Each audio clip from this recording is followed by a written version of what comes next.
So next chapter ಇದು 3 ಮಾರ್ಕ್ಸಿಗೆ ಬರೋದು. ಇದು ಚಾಪ್ಟರಲ್ಲಿ 3 ಮಾರ್ಕ್ಸ್ ಕ್ವಶನಲ್ಲಿ ಬರುತ್ತೆ. ಇದು HTML web designing chapter.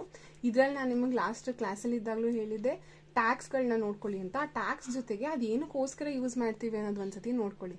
Text formatting ಅಂತಂದ್ರೇನು, ಅದನ್ನು ಸ್ಟೈಲಿಶ್ ಮಾಡೋ ಅಂಥದ್ದು. ಅದಕ್ಕೆ ಏನೋ ಎಕ್ಸ್ಟ್ರಾ ಆಗಿ ಆ್ಯಡ್ ಮಾಡ್ತೀವಿ ಅಂತಂದಾಗ ಅದನ್ನು ಫಾರ್ಮ್ಯಾಟಿಂಗ್ ಅಂತ ಕರಿತೀವಿ. ಟೆಕ್ಸ್ಟನ್ನು ಫಾರ್ಮ್ಯಾಟ್ ಮಾಡೋದು ಅಂದರೆ ಟೆಕ್ಸ್ಟನ್ನ ಸ್ಟೈಲ್ನ ಚೇಂಜ್ ಮಾಡೋದು. ಸೊ ಇಲ್ಲೇನು bold, B represent bold, I represent italic, then U underline, sup and sub ಅಂದರೆ ಸುಪೀರಿಯರ್ ಆ್ಯಂಡ್ ಸಬ್ ಟೆಕ್ಸ್ಟ್ ಅಂತ ಬರುತ್ತೆ. ಸೂಪರ್ ಟೆಕ್ಸ್ಟ್ ಅಂತಂದರೆ ಸಬ್ ಟೆಕ್ಸ್ಟ್. ಸೂಪರ್ ಟೆಕ್ಸ್ಟ್ ಅಂದರೆ x to the power of 2 super, then x base 2 this is sub text. So ಇವೆರಡಕ್ಕೆ ಸ್ವಲ್ಪ confusion ಮಾಡ್ಕೊಳ್ತೀರಾ, ನೋಡ್ಕೊಳ್ಳಿ ಇದನ್ನ. Next text layout. Text layout ಅಂದರೆ ಟೆಕ್ಸ್ಟ್ನ ಯಾವ ಫಾರ್ಮ್ಯಾಟಲ್ಲಿ ನಾವು ಅರೇಂಜ್ ಮಾಡಬೇಕು, ಇದು ಟೆಕ್ಸ್ಟ್ ಯಾವ ಥರ ಇರಬೇಕು ಅಂತ, ಇದು ಟೆಕ್ಸ್ಟ್ನ ಯಾವ ಫಾರ್ಮ್ಯಾಟಲ್ಲಿ ಅರೇಂಜ್ ಮಾಡಬೇಕು ಅಂದರೆ ಅದು ಪ್ಯಾರಾಗ್ರಾಫ್ ವೈಸಲ್ಲಿ ಇರಬೇಕಂದ್ರೆ P ಅಂತ ತಗೋತೀವಿ. ಸೆಂಟರ್ ಅಲೈನ್ ಆಗಿರಬೇಕು ಅಂದಾಗ ಸೆಂಟರ್ ಅಂತ ತಗೋತೀವಿ. ಒಂದು ಲೈನ್ ಕಂಪ್ಲೀಟ್ ಆಗಿ ನೆಕ್ಸ್ಟ್ ಲೈನಿಂದ ಸ್ಟಾರ್ಟ್ ಆಗಬೇಕು ಅಂದಾಗ BR. ಸೊ ಇದು ಇಂಪಾರ್ಟೆಂಟ್, ಕೇಳ್ತಾನೆ ಇರ್ತಾರೆ.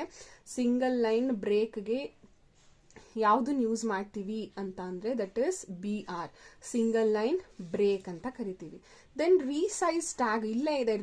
ಸೈಜ್ನ ಚೇಂಜ್ ಮಾಡುವಂಥ ಟ್ಯಾಗ್ಸ್ಗಳು ಯಾವ್ದು ಅಂದರೆ ಬಿಗ್ಗು, ಸ್ಮಾಲು. H1 ಅಂತಂದರೆ ಇದು ಹೈಯೆಸ್ಟ್ ಹೆಡ್ಡಿಂಗು, ಇದು ತುಂಬ ಜಾಸ್ತಿ ಬಿಗ್ಗೆಸ್ಟ್ ಹೆಡ್ಡಿಂಗ್ ಯಾವ್ದು ಬರುತ್ತೆ ಅಂತಂದರೆ ದಟ್ ಈಸ್ H1. ಇದು ಸ್ಮಾಲೆಸ್ಟ್ ಹೆಡ್ಡಿಂಗು H6. ಇದಿಷ್ಟನ್ನು ಬಿಟ್ಟು ಪರ್ಟಿಕ್ಯುಲರ್ ಆಗಿ ಫಾಂಟು ಇದೇ ನಂಬರಲ್ಲೇ ಬರಬೇಕು ಅಂತ ಅಂದಾಗ font size is equal to double quote ಒಳಗಡೆ ನಂಬರ್ ಹಾಕಿ ದೆನ್ ಫಾಂಟನ್ನು ಕ್ಲೋಸ್ ಮಾಡ್ತೀವಿ. So this is the particular font size. So ಇದನ್ನ ರೀಸೈಜ್ ಟ್ಯಾಗ್ ಅಂತ ಕರಿತೀವಿ. ಇನ್ನು ಟೇಬಲ್ ಟ್ಯಾಗು ಇದನ್ನೆಲ್ಲ ನಾವು ಪ್ರಾಕ್ಟಿಕಲಲ್ಲಿ ಮಾಡಿದ್ದೀವಿ. ಟೇಬಲ್ ಕ್ರಿಯೇಟ್ ಮಾಡಬೇಕಂದ್ರೆ table bracket open, table bracket close. TH ಅಂದರೆ ಟೇಬಲ್ ಹೆಡ್ಡಿಂಗು, TR ಅಂದರೆ ಟೇಬಲ್ ರೋ, TD ಅಂತಂದರೆ ಟೇಬಲ್ ಡೇಟಾ ಅಥವಾ ಟೇಬಲ್ ಸೆಲ್ ಅಂತ ಕರಿತೀವಿ. ಕ್ಯಾಪ್ಷನ್ ಅಂತ ಅಂದರೆ ಈಗ ಇಲ್ಲಿ ಟೇಬಲ್ ಹಾಕಿದ್ದೀನಿ ನಾನು, ಇದು ಸ್ಟೂಡೆಂಟ್ ಡೀಟೇಲ್ ಅಥವಾ ಸ್ಟೂಡೆಂಟ್ಸ್ ಅಂತ ಬಂದಾಗ ದಿಸ್ ಇಸ್ ದ ಕ್ಯಾಪ್ಷನ್. ಟೇಬಲ್ನ ಮೇಲೆ ಒಂದು ಹೆಡ್ಡಿಂಗ್ ಹಾಕ್ತೀವಿ ಗೊತ್ತಾ, ಅದನ್ನು ನಾವು ಕ್ಯಾಪ್ಷನ್ ಅಂತ ಕರಿತೀವಿ.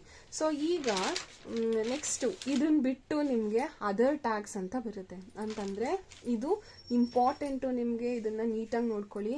ಹೈಪರ್ ಲಿಂಕ್ ಇದು ಯಾವಾಗ ಯೂಸ್ ಮಾಡ್ತೀವಿ, ಲಿಂಕ್ ಕ್ರಿಯೇಟ್ ಮಾಡುವಾಗ ಇದನ್ನು ಯೂಸ್ ಮಾಡ್ತೀವಿ. ಸೊ ಇದನ್ನೇನಂತ ಕರಿತೀವಿ, ಆಂಕರ್ ಟ್ಯಾಗ್ ಅಂತ ಕರಿತೀವಿ. Angle bracket A, hyper reference HREF is equal to double quote ಒಳಗಡೆ google.comದು ಯಾವುದಾದ್ರೂ ಒಂದು ಅಡ್ರೆಸ್ ಬರಿತೀವಿ. Then angle bracket anchor close. ಇದು ಇಮೇಜನ್ನು ಆ್ಯಡ್ ಮಾಡಬೇಕು ಅಂತಂದರೆ ಈಗ ಇಲ್ಲಿ ಒಂದು ಸ್ಕ್ರೀನ್ ಇದೆ, ಈ ಸ್ಕ್ರೀನಲ್ಲಿ ಒಂದು ಲಿಂಕ್ ಕ್ಲಿಕ್ ಇಯರ್ ಅಂತ ಕೊಟ್ಟರೆ ಬ್ಲೂ ಕಲರಲ್ಲಿ ಹಿಂಗೆ ಅಂಡರ್ಲೈನಲ್ಲಿ ಬರುತ್ತೆ. This is called link. ಇದರಲ್ಲಿ ಯಾವುದೋ ಒಂದು ಫೋಟೋ ಇಲ್ಲಿ ನಾವು ಹಾಕ್ತಾ ಇದ್ದೀವಿ ಈ ವೆಬ್ ಪೇಜ್ಗೆ ಅಂತಂದರೆ ಇಮೇಜ್ ಇನ್ಸರ್ಟ್. ಸೊ ಅವಾಗ ಏನು ಮಾಡ್ತೀವಿ, ಇಮೇಜ್ನ ಶಾರ್ಟ್ ಫಾರ್ಮಲ್ಲಿ ಆಂಗಲ್ ಬ್ರಾಕೆಟ್ ಒಳಗಡೆ IMG SRC, ಆ ಸ್ಕ್ರೀನ್ದು ನೇಮ್ ಏನು ಇಮೇಜ್ ಸ್ಕ್ರೀನ್ದು ಡಬಲ್ ಕೋಟ್ ಒಳಗಡೆ .jpg ಫಾರ್ಮ್ಯಾಟಲ್ಲಿ ಬರಿತೀವಿ. ಇಲ್ಲಿ ಹೈಪರ್ ಲಿಂಕ್ಗೆ google.com ಫಾರ್ಮ್ಯಾಟ್ ಬರುತ್ತೆ. ಇಮೇಜ್ ಇನ್ಸರ್ಟ್ ಮಾಡುವಾಗ .jpg ಫಾರ್ಮ್ಯಾಟ್ ಬರುತ್ತೆ. ಇದಕ್ಕೇನು ಬ್ರಾಕೆಟ್ ಕ್ಲೋಸ್ ಮಾಡಿ ಇಮೇಜ್ ಕ್ಲೋಸ್ ಅಂತ ಹಾಕಲ್ಲ, ಇದಿರಲ್ಲ, ಬರೀ ಒಂದೇ ಲೈನು. ನೆಕ್ಸ್ಟು ಈಗ ಇದಕ್ಕೇನೆ ಈ ಬ್ಯಾಕ್ಗ್ರೌಂಡು ಶೀಟು ಖಾಲಿ ಇದೆ, ಇದಕ್ಕೆ ನಾನು ಯಾವುದೋ ಒಂದು ಕಲರ್ ಫಿಲ್ ಮಾಡಬೇಕು ಅಂತಂದಾಗ BG ಕಲರ್ ಅಂತ ಬರುತ್ತೆ. ಸೊ ಬಾಡಿ ಎಲ್ಲಿಗೆ ಫಿಲ್ ಮಾಡ್ತಿದ್ವಿ, ಬಾಡಿ ಒಳಗಡೆ ನಾವು ಕಲರ್ ಫಿಲ್ ಮಾಡ್ತಿರೋದ್ರಿಂದ body BG colour is equal to ಇದನ್ನ ಹೆಕ್ಸಾಡೆಸಿಮಲ್ ಕೋಡಲ್ಲಿ ಬರಿತೀವಿ. ಸೊ ಸಿಂಬಲ್ ಹಾಕಿ ರೈಟ್ ಎನಿ ನಂಬರ್ಸ್ ಇದೇ ಬರಿಬೇಕು ಅಂತೇನಿಲ್ಲ, ಇಲ್ಲ ನೀವು ಇದನ್ನ ಈ ಥರ ರೆಡ್ಡು ವೈಟು ಬ್ಲ್ಯಾಕ್ ಅಂತನಾದರೂ ಬರಿಬೋದು. ದೆನ್ ಈ ಕಲರ್ ಹಾಕೋದ್ರ ಬದಲು ಇಮೇಜ್ನೇ ಹಾಕ್ತೀವಿ ಅಂತ ಅಂದಾಗ BG ಕಲರ್ ಬರಲ್ಲ. This BG represent background colour ಅಂತ. ಸೊ ಇಲ್ಲೇನು ಮಾಡ್ತೀವಿ, ಇಲ್ಲಿ ಬ್ಯಾಕ್ಗ್ರೌಂಡ್ ಇಮೇಜ್ ಅಂತ ಹಾಕಲ್ಲ, ನಾವು ಜಸ್ಟ್ ಬ್ಯಾಕ್ಗ್ರೌಂಡ್ ಅಂತ ಹಾಕ್ತೀವಿ. ಇಸ್ ಈಕ್ವಲ್ ಟು ನಾವು .jpg ಹಾಕಿದಾಗ ದಟ್ ಅಂಡರ್ಸ್ಟುಡ್ ಅದು ಇಮೇಜ್ ಹಾಕ್ತಿದ್ದೀವಿ ಅಂತ. So body background is equal to name .jpg ಇದ್ರೆ ಅದು ಇಮೇಜ್ ಆಗುತ್ತೆ.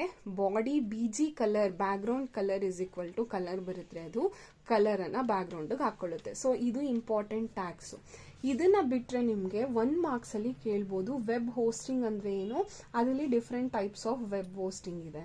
Through which the content on internet is available to any web browser. ಈಗ ಗೂಗಲ್ಲೇ ಅಥವಾ ಯಾವುದೋ ಒಂದು ಬ್ರೌಸರು, ಇಂಟರ್ನೆಟ್ ಎಕ್ಸ್ಪ್ಲೋರರ್ ಇರ್ಬೋದು, ಯಾವುದನ್ನ ಒಂದು ನಾವು ಇನ್ಫಾರ್ಮೇಷನ್ನ ಟೈಪ್ ಮಾಡೋಕ್ಕೆ ಯೂಸ್ ಮಾಡುವಂಥ ಒಂದು ಸರ್ಚ್ ಇಂಜಿನ್ಗೆ ಕಂಟೆಂಟು ಇಂಟರ್ನೆಟ್ಟಿಂದ ಸಿಗ್ತಾ ಇದೆ ಅಂತ ಅಂದರೆ ಅದನ್ನು ನಾವು ಏನಂತ ಕರಿತೀವಿ, ವೆಬ್ ಹೋಸ್ಟಿಂಗ್ ಅಂತ ಕರಿತೀವಿ. ಸೊ ಯಾವುದರಿಂದ ನಮಗೆ ಇಂಟರ್ನೆಟ್ಟಲ್ಲಿ ಕಂಟೆಂಟ್ಗಳು ಸಿಗುತ್ತೋ ವೆಬ್ ಬ್ರೌಸರ್ಗೆ, ಅದನ್ನು ನಾವೇನಂತ ಕರಿತೀವಿ, ವೆಬ್ ಹೋಸ್ಟಿಂಗ್ ಅಂತ ಕರಿತೀವಿ. ಸೊ ಈ ವೆಬ್ ಹೋಸ್ಟಿಂಗಲ್ಲಿ ಎಲ್ಲ ಥರ ಕಂಟೆಂಟ್ಸ್ಗಳು ಇರುತ್ತೆ. ಇದ್ರ ಒಳಗಿರೋ ಅಂಥ ಕಂಟೆಂಟ್ಸ್ಗಳನ್ನು ನಾವು ಬ್ರೌಸರ್ನ ಯೂಸ್ ಮಾಡಿಕೊಂಡು ನಾವು ಅದನ್ನು ಸರ್ಚ್ ಮಾಡ್ತೀವಿ. So that is called as web hosting. ಅದರಲ್ಲಿ ಡಿಫ್ರೆಂಟ್ ಟೈಪ್ಸ್ ಆಫ್ ವೆಬ್ ಹೋಸ್ಟಿಂಗ್ಸ್ ಇದೆ. ಫ್ರೀ ಹೋಸ್ಟಿಂಗ್, ಯಾರು ಬೇಕಾದರೂ ಅದನ್ನ ತಗೋಬಹುದು. ವರ್ಚುವಲ್ ಅಥವಾ ಶೇರ್ಡ್ ಹೋಸ್ಟಿಂಗ್, ಬೇರೆಯವ್ರು ಶೇರ್ ಮಾಡಿರೋ ಅಂಥ ಒಂದು ಕಂಟೆಂಟ್ ಆಗಿರ್ಬೋದು. ಡೆಡಿಕೇಟೆಡ್ ಹೋಸ್ಟಿಂಗ್ಸು, ಕೊಲೊಕೇಶನ್ ಹೋಸ್ಟಿಂಗ್ಸ್ ಅಂತ. ಸೊ ಇದನ್ನ ಜಸ್ಟ್ ಒಂದ್ಸತಿ ನೋಡ್ಕೊಳ್ಳಿ. ಬಟ್ ಈ ವೆಬ್ ಹೋಸ್ಟಿಂಗ್ ಡೆಫಿನೇಷನ್ ಒಂದ್ಸತಿ ತಲೆಯಲ್ಲಿ ನೆನ್ಪಿಟ್ಕೊಂಡಿರಿ. ವೆಬ್ ಹೋಸ್ಟಿಂಗ್ ಅಂದರೆ ಯಾವುದರಿಂದ ನಮಗೆ ಕಂಟೆಂಟ್ ಸಿಗುತ್ತೋ ಬ್ರೌಸರಿಗೆ ಅದನ್ನು ನಾವು ವೆಬ್ ಹೋಸ್ಟಿಂಗ್ ಅಂತ ಕರಿತೀವಿ. ದೆನ್ ಇದು ಜನರಲ್ ಸ್ಟ್ರಕ್ಚರು. ಇದನ್ನ ಗೊತ್ತಿರುತ್ತೆ ನಿಮಗೆ, ಮಾಡಿದ್ದೀರಾ ಪ್ರಾಕ್ಟಿಕಲಲ್ಲಿ. HTML ಓಪನ್, HTML ಕ್ಲೋಸ್ ಒಳಗಡೆ ಎಡ್ಡು, ಟೈಟಲು, ಬಾಡಿ ಇಷ್ಟು ಬರಬೇಕು. ಎಡ್ಡು ಒಳಗಡೆ ಟೈಟಲ್ ಬರುತ್ತೆ, ಅಲ್ಲೇ ಟೈಟಲ್ ಕ್ಲೋಸ್ ಆಗುತ್ತೆ, ಆಮೇಲೆ ಎಡ್ ಕ್ಲೋಸ್ ಮಾಡ್ತೀವಿ. ಎಡ್ಡು ಕ್ಲೋಸ್ ಆದಮೇಲೆ ಬಾಡಿ ಓಪನ್, ಬಾಡಿ ಕ್ಲೋಸ್. ಈ ಬಾಡಿ ಒಳಗಡೆ ನಾವು formatting tags, resizing tags, text layout tags ಇರ್ಬೋದು, ಟೇಬಲ್ ಕ್ರಿಯೇಟ್ ಮಾಡುವಂಥ ಟ್ಯಾಗ್ಸ್ ಇರ್ಬೋದು, ಅಥವಾ ಅದರ್ ಟ್ಯಾಗ್ಸ್ ಯಾವುದನ್ನಾದರೂ ಯೂಸ್ ಮಾಡಿಕೊಂಡು ನಾವು ವೆಬ್ ಪೇಜಸನ್ನು ಕ್ರಿಯೇಟ್ ಮಾಡ್ತೀವಿ. So this is the general structure of HTML. Then last web scripting. ಇದು ಅಷ್ಟೇ 1 ಮಾರ್ಕ್ಸಲ್ಲಿ ಕೇಳುವಂಥ ಚಾನ್ಸಸ್ ಇರುತ್ತೆ. Process of creating and embedding scripts in web page ಅಂದರೆ ಏನು? ಈಗ ಇದು ಒಂದು ವೆಬ್ ಪೇಜು ಹೇಳಿದ್ನಲ್ಲ, ಇಲ್ಲಿ ಕ್ಲಿಕ್ ಇಯರ್ ಅಂತ ಇರುತ್ತೆ, ಇಮೇಜ್ ಅಂತ ಇರುತ್ತೆ ಅಂತ. ಸೊ ಅದೇ ಥರ ಒಂದು ವೆಬ್ ಪೇಜ್ ಒಳಗಡೆ ನಾವು ಯಾವುದೋ ಒಂದಷ್ಟು ಸ್ಕ್ರಿಪ್ಟ್ ಅಥವಾ ಇನ್ಫಾರ್ಮೇಷನ್ಸನ್ನು ಅದರೊಳಗೆ ಕ್ರಿಯೇಟ್ ಮಾಡಿ ಜಾಯಿನ್ ಮಾಡ್ತಾ ಮರ್ಜ್ ಮಾಡ್ತಾ ಹೋಗ್ತೀವಿ. ಆ ಒಂದು ಪ್ರೋಸೆಸ್, ಒಂದು ವೆಬ್ ಪೇಜ್ ಒಳಗಡೆ ನಾವು ಇನ್ಫಾರ್ಮೇಷನ್ಸನ್ನು ಕ್ರಿಯೇಟ್ ಮಾಡುವಂಥದ್ದು, ಎಂಬೆಡೆಡ್ ಮಾಡುವಂಥ ಪ್ರೋಸೆಸ್ಸನ್ನು ಏನಂತ ಕರಿತೀವಿ, ವೆಬ್ ಸ್ಕ್ರಿಪ್ಟಿಂಗ್ ಅಂತ ಕರಿತೀವಿ. ಅಂದರೆ ವೆಬ್ ಪೇಜನ್ನು ರೆಡಿ ಮಾಡುವಂಥ ಕಾನ್ಸೆಪ್ಟ್ಸನ್ನು ವೆಬ್ ಸ್ಕ್ರಿಪ್ಟಿಂಗ್ ಅಂತ ಕರಿತೀವಿ. ಸೊ ಇದಿಷ್ಟೇ HTML ಅಲ್ಲಿ ಬರೋದು. ಆಲ್ಮೋಸ್ಟ್ ಕೇಳಿದ್ರೆ ಇದನ್ನ 3 ಮಾರ್ಕ್ಸಲ್ಲೇ ಕೇಳೋದು ಜಾಸ್ತಿ. 3 ಮಾರ್ಕ್ಸಲ್ಲಿ ಒಂದಿದೆ, ದೆನ್ 5 ಮಾರ್ಕ್ಸ್, ಸಾರಿ 1 ಮಾರ್ಕ್ಸಿಗೆ ಕೇಳಿದ್ರೆ ಕೇಳ್ಬೋದು. ಸೊ ನಿಮ್ಗೆ ಅದನ್ನು ಮೀರಿ ಈಗ ನಾನು ಹಿಂದೆ ಹೇಳಿದೆ ಸ್ಟೂಡೆಂಟ್ ಅಂತ. ಈಗ ಯಾವ